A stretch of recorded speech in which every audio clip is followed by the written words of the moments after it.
देहरादून में मुख्यमंत्री पुष्कर सिंह धामी ने शारदीय नवरात्र की नवमी के पावन पर्व पर वैष्णवी शक्ति मां महामाया जगत जननी आदि शक्ति भगवती की उपासना की है और आशीर्वाद प्राप्त किया है। नवरात्रि के पावन पर्व का उद्यापन कर हवन किया है और इस अवसर पर उन्होंने विधि विधान से पूजन किया है। मुख्यमंत्री ने अदृश्य शक्ति परम ब्रह्मा स्वरूपा देवी मां से राज्य की उन्नति एवं समस्त प्रदेशवासियों के सुख समृद्धि की कामना की है।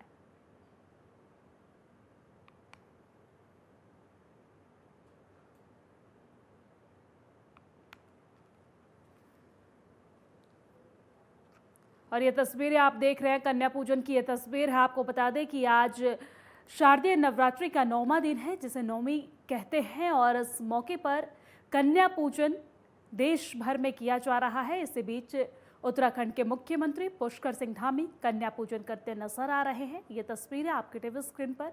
नवरात्रि का आखिरी दिन और आज के दिन कन्या पूजन का विशेष महत्व होता है और इसी मौके पर उत्तराखंड के मुख्यमंत्री पुष्कर सिंह धामी परिवार के साथ हवन पूजन करते और साथ ही साथ कन्या पूजन करते नजर आ रहे हैं। भारतीय जनता पार्टी के कार्यकर्ताओं को जल्द बड़ा तोहफा मिल सकता है, जिसके संबंध में बीजेपी प्रदेश अध्यक्ष महेंद्र भट्ट ने बयान देते हुए कहा है कि मुख्यमंत्री पुष्कर सिंह धामी ने सरकार के कई विभागों में खाली चल रहे पदों पर कार्यकर्ताओं की नियुक्ति करने के संकेत दिए हैं। सूची किसी भी समय जारी हो सकती है, जबकि 4 सूचियां बनाई जा चुकी हैं, जो कि दिवाली तक जारी करने का सरकार और संगठन का प्लान है। उसके बाद अन्य सूचियों के लिए सरकार और संगठन के बीच बैठक में नाम तय किए जाएंगे।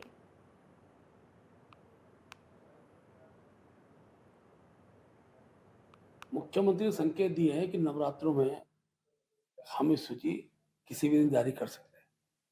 तीसरी सूची भी बहुत जल्दी निकलेगी, चौथी सूची उसके तत्काल बाद निकलेगी।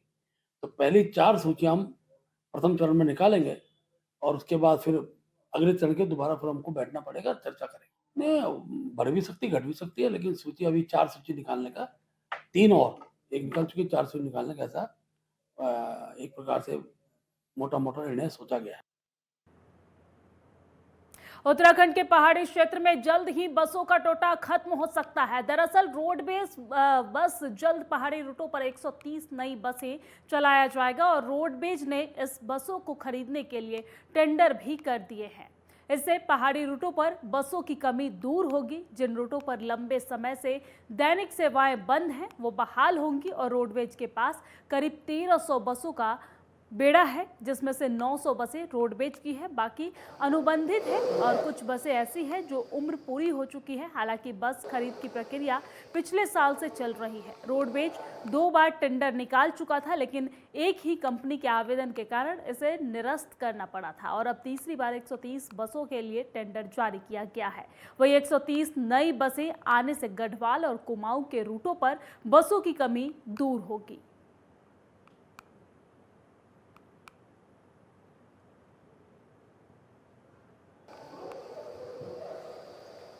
और ये तस्वीरें आपको देहरादून से दिखा रहे हैं, जहां पर रोडवेज ने 130 बसों के लिए टेंडर जारी किया है।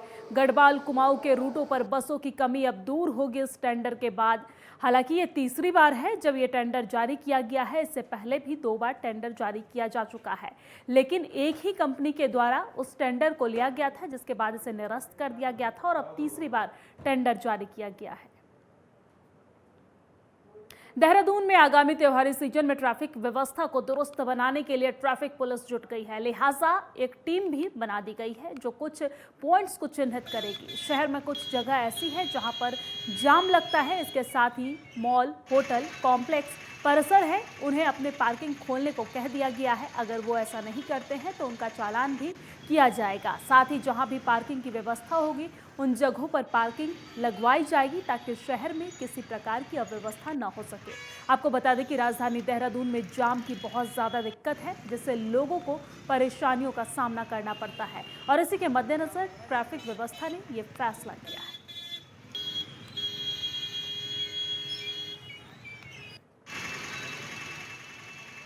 देहरादून से ये खबर आप तक पहुंचा रहे हैं, जहां पर आने वाले त्योहार कि सीज़न में ट्रैफिक की बहुत ज़्यादा परेशानी होती है और इसी को लेकर ट्रैफिक व्यवस्था को दुरुस्त करने में पुलिस प्रशासन एक बार फिर से जुट गई है। लगातार लोगों को जाम जैसी परेशानियों का सामना करना पड़ता है और इन्हीं परेशानियों को दूर करने के लिए एक नई टीम भी गठित की गई है जो जगहों को चिन्हित करेगी जहां पर ज़्यादा ट्रैफिक होती है, वहां पर किस तरीके से वहां से ट्रैफिक को हटाना है, इसको लेकर ये टीम बनाई गई है और इस पर तमाम जो पहलू हैं उन पर काम किए जा रहे हैं। जितने कॉम्प्लेक्सेस वगैरह हैं उनके मालिकों से बात की जाएगी, उसमें अगर वो पार्किंग इस समय यूज़ नहीं हो रही उनके चालान किए जाएंगे और उन्हें मोटिवेट किया जाएगा कि आगे जो त्योहारी सीजन है उसके लिए वो अपनी पार्किंग लोगों के लिए ओपन रखें। साथ ही साथ कॉम्प्लेक्सेस के अलावा जितने मॉल्स हैं, शॉपिंग मॉल्स हैं, उन लोगों से भी हम बात कर रहे हैं लगातार और उसमें हमारा यही प्राथमिकता रहेगी वो पार्किंग जो है अब त्योहारी सीजन में ज़्यादा से ज़्यादा यूज़ हो। लोगों से भी मेरी अपील है कि जो भी उनके आसपास ऐसी पार्किंग है वो वहीं गाड़ियां पार्किंग में खड़ी करें, ना कि रोड पर ही गाड़ी करें, अन्यथा उनके खिलाफ भी जो भी वैधानिक कार्रवाई है, चालानी कार्रवाई है, वो भी की जाएगी। देश भर में नवरात्रि के आखिरी दिन सभी मंदिरों में श्रद्धालु दर्शन करने पहुंच रहे हैं। हिंदू धर्म में नवरात्रों का विशेष महत्व होता है और नवरात्र में पड़ने वाले नवमी पर माता के मंदिरों में दूर दूर से आने वाले श्रद्धालुओं का तांता लगा रहता है। हरिद्वार में प्रख्यात मां चंडी देवी का मंदिर नील पर्वत पर स्थित है। चंडी देवी मंदिर में मां भगवती खम्भ रूप से विराजमान है। पावन नवरात्रों में अष्टमी, नवमी और चतुर्दशी अर्थात चंडी चौदस ये भगवती को अति प्रिय है। वही मंदिर पर श्रद्धालुओं की भीड़ उमड़ रही है।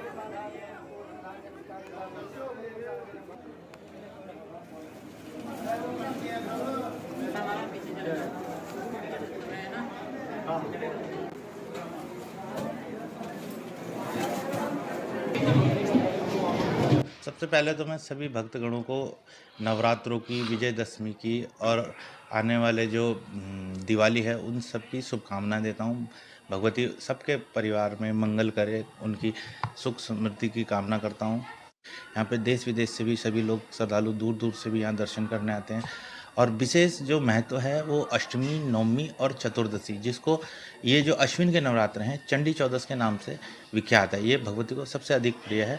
और अष्टमी, नवमी और चतुर्दशी के दिन जो भी भक्त श्रद्धालु माँ भगवती के दर्शन करता है उसे विशेष फल की प्राप्ति होती है। हैदराबाद से आए हैं, ये जो नवरात्रि चल रही है तो उसके लिए हम लोग पूरी परिवार के साथ आए हैं आज पूजा अर्चना करने के लिए। बहुत अच्छा लग रहा है भाई, सब सुख शांति सब मिले इसलिए आए हैं। बहुत सुनाई है, सबसे पिताजी से सबसे सुनाई है। हरिद्वार आए हैं और कल गंगा आरती भी की हमने, तो अभी माता का मंदिर आए हैं हम लोग। बहुत अच्छा।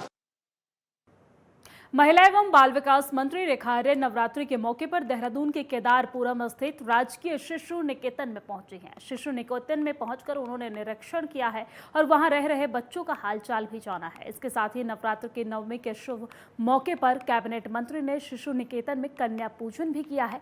रेखा आर्य ने कहा है कि यह मेरा सौभाग्य है कि मुझे यहाँ आने का मौका मिला है। साथ ही साथ ये भी कहा है कि जिन लोगों का कोई नहीं होता है उनके बीच पहुंचकर मुझे बहुत ही प्रसन्नता होती है।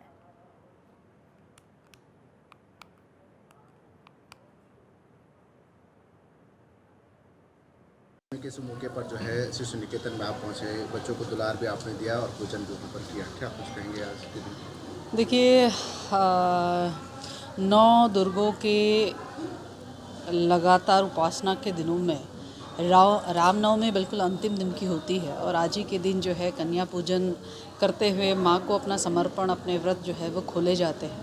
और मुझे बहुत सौभाग्य मिलता है हर साल कि मैं अपने इसे शिशु सदन में आते हुए अपनी उन बालिकाओं के साथ में जो समाज से किसी न किसी रूप में जो है उत्पीड़ित होकर यहाँ पहुँचती है और जिनका या तो अथवा कोई होता नहीं है, तो उनके मध्य में पहुँचकर उन कन्याओं का पूजन करके उनके चरणों को धोते हुए, उनको तिलक करते हुए।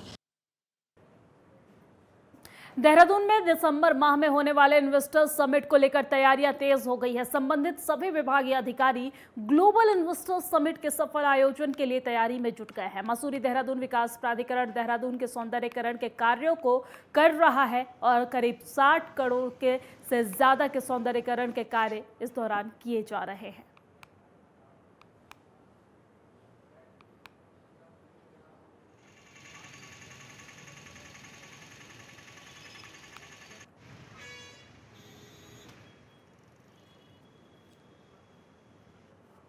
जहाँ तक सौंदर्यीकरण की बात है, तो पूरे शहर को हमने 13 मुख्य सड़कों को लिया है और उसमें घरों की पेंटिंग, उसके साइनेज, जो पार्क हैं, पार्क को ठीक करना, जो फुटपाथ अगर कहीं टूटे-फूटे हैं, उनको ठीक करना और जो डिवाइडर हैं, उन पर भी हम लोग सौंदर्यीकरण का कार्य कर रहे हैं। तो लगभग पूरा शहर ही हम लोगों ने इसमें कवर किया हुआ है। तो आने वाले समय में आपको परिवर्तन दिखाई देगा। बाजपुर में स्वास्थ्य केंद्र में तैनात दंपति चिकित्सक ने आशा वर्कर्स पर आरोप लगाया है। इसी के चलते आशा वर्कर्स ने दंपति चिकित्सक की तानाशाही से नाराज होकर कार्य बहिष्कार करने का ऐलान किया है। साथ ही आशा वर्कर्स ने जमकर नारेबाजी करते हुए खुलकर आगे की लड़ाई लड़ने की बात भी कही है।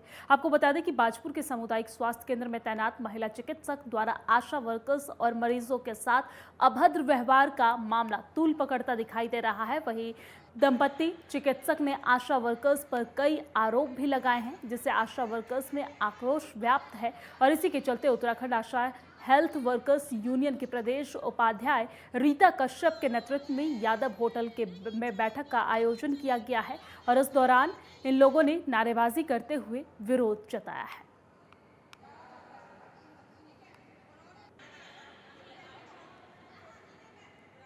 आज की बैठक का निर्णय ये निकला है कि आशाओं का कहना है कि हम कार्य बहिष्कार करेंगे। हॉस्पिटल में कोई भी कार्य नहीं होगा। जब आशाओं के ऊपर इतने आरोप लगाए जा रहे हैं तो कार्य करने का कोई महत्व ही नहीं रह गया है उस हॉस्पिटल में।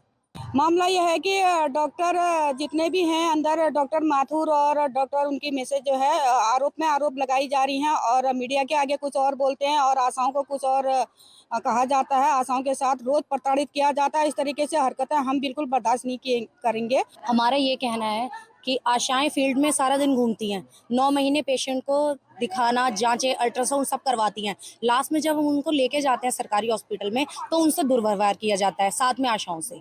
क्यों किया जाता है?